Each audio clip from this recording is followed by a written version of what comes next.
So nandito na po tayo sa Tayuman Central Station ng Yalati. Kadadaan lang ng isang train, hindi ako nakakagul, ano?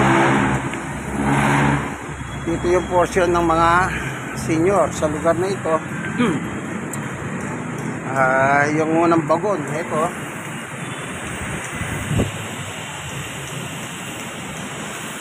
Special boarding area.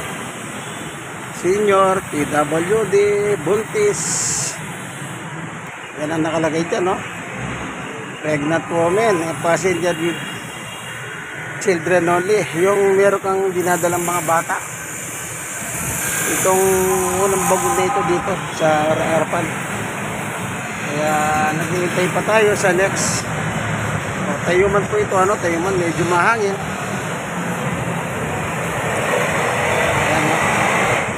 Yung CRS dun, banda ron, CRS Hospital.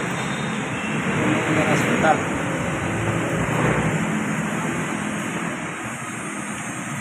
Kaya naghihintay pa tayo, no? Sa pagsampa natin dito. Sa LRT Tayuman.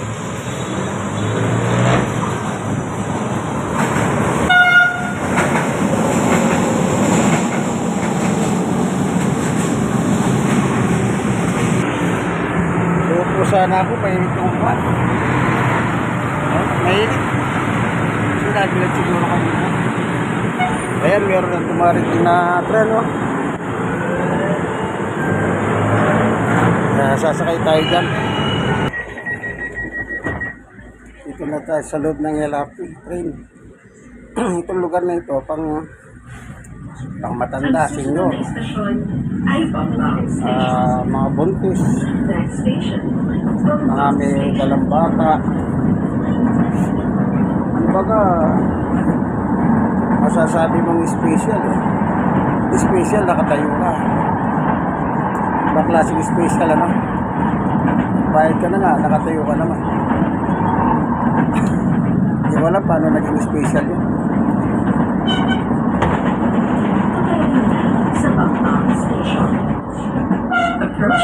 Hindi talaga natutupad yung rules dito. Kasi kung mapapansin mo, hindi naman lahat para dito. Pero yun nga po, dahil sa dami na nilang customer, sometimes pati yung pa-special na bagon nasasakyan ng iba. Only in the Philippines. Ang mahirap minsan, pag nakasakay ka naman, wala lang, hindi ka naman pinapasin ng mga ibang passenger kasi ang katwiran, pare-pareho naman kayo nagbabayad. So, privilege ninyo, pag sumakay ka, kailangan nakaupo ka kasi nagbabayad ka. Okay naman yun, ang katwiran na yun, nagbabayad ka. Dapat nakaupo ka. Pero ang tanong doon, saan ka nakasakay?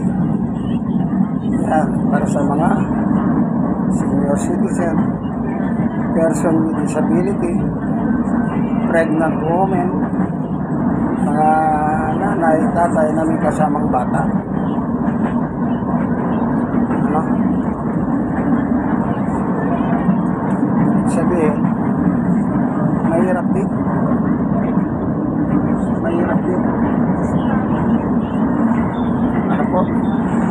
Saka gusto mong makarating na medyo maginawa ka, nakatayo ka man at least airport, hindi ka naharawan, relax ang yung balat, ang yung condition.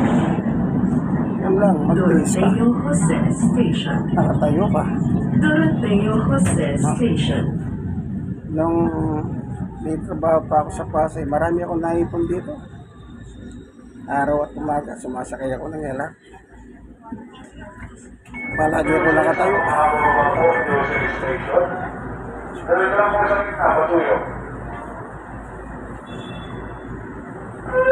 Isipin mo, papunta nakatayo, pauwi nakatayo. Sometimes nakakaupo naman. Sometimes. Siyempre, Mahirapan din. Lahat gusto makatayo.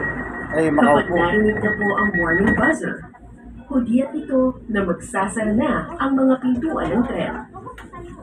Para sa mga hindi nakasakay, hintayin na lamang ang susunod na tren. Attention all passengers. When you hear the warning buzzer, this means train doors are closing. To passengers left behind, please wait for Dahil the pasero. next train. Walang pupasang pasero dito kahit yung Pilara. Ang susunod na istasyon ay Carriedo Station. Next station, Carriedo Station. Doon lang tayo pupunta sa May Central Station. Dahil nilalakarin ako sa biyaya. Kaya para mas mabilis. Diba kung mag-jeep lang din naman ako from Tayuman to Central Station, kahit pa paano, nakatayo ka nga lang dito, naka-aircon ka naman. Yun lang ang difference ng naka-jeep ka. Sa jeep po, pinirali ka po. Dito, nakatayo ka, pero aircon naman.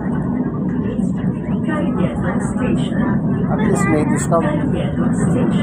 Yung benefits ng senior citizen ay napapaginabangan naman.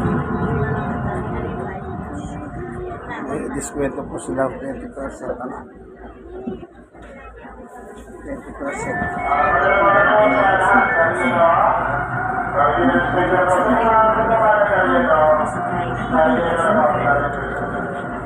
Sa susunod na tayo na.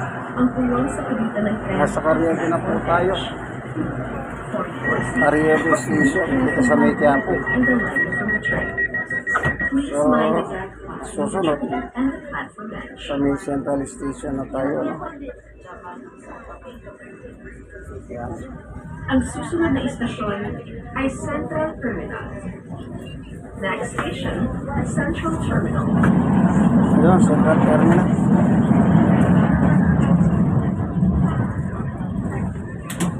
Tsaga lang. Tsaga lang.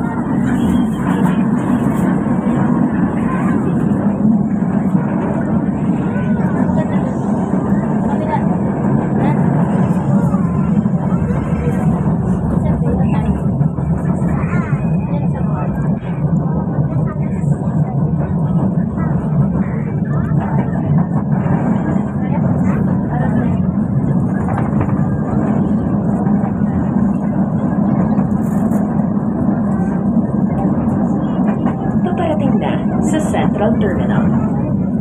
Approaching Central Terminal.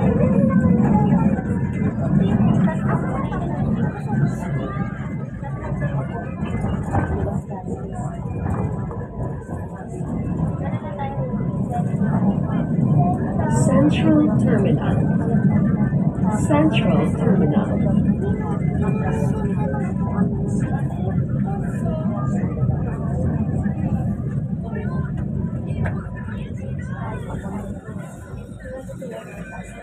Dito na tayo. Hanggang dito lang yung binayaran natin.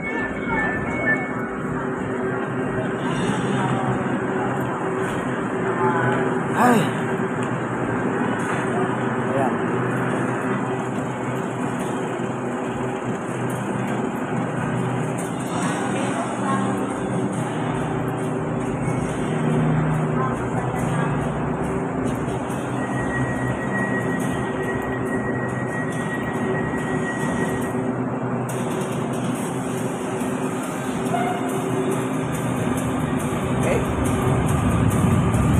Tayo sa Central Station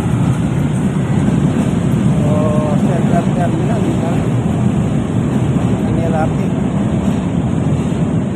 Pag yung umaga dito, yung mga oras ng pasukan, ang daming tao dito kasi maraming bumababa rito dito sa station na ito. Yan, bababa tayo. Yan yung exit. So, dahan-dahan lang. Baka mahulog tayo. Hindi basta-basta. Kasi wala na yun.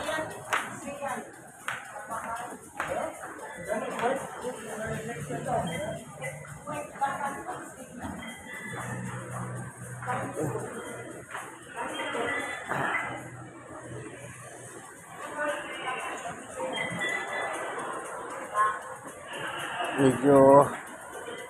wala na.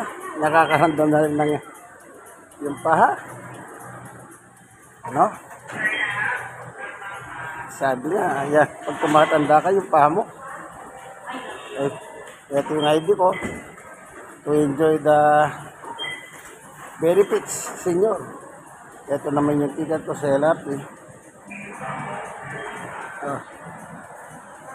Ay, ano na natin. Dito lang, ilagay lang natin dito. Yun, pinuha niya. Ayaw niya. Kahit ganito.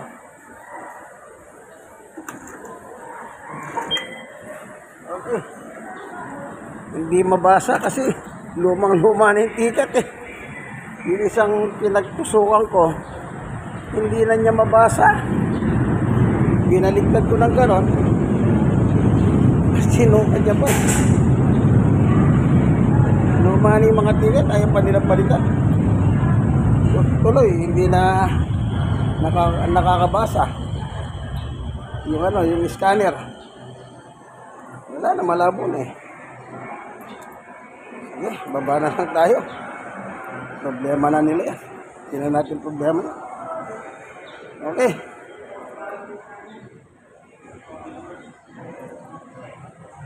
So, ito, nakababa na tayo. Palabas na tayo rito. Palabas na tayo. Dahil malapit na lang po yung BIR dito. Maglakad pa tayo ng kaunti. Kaya nandito na tayo sa ibaba. Sa kainan.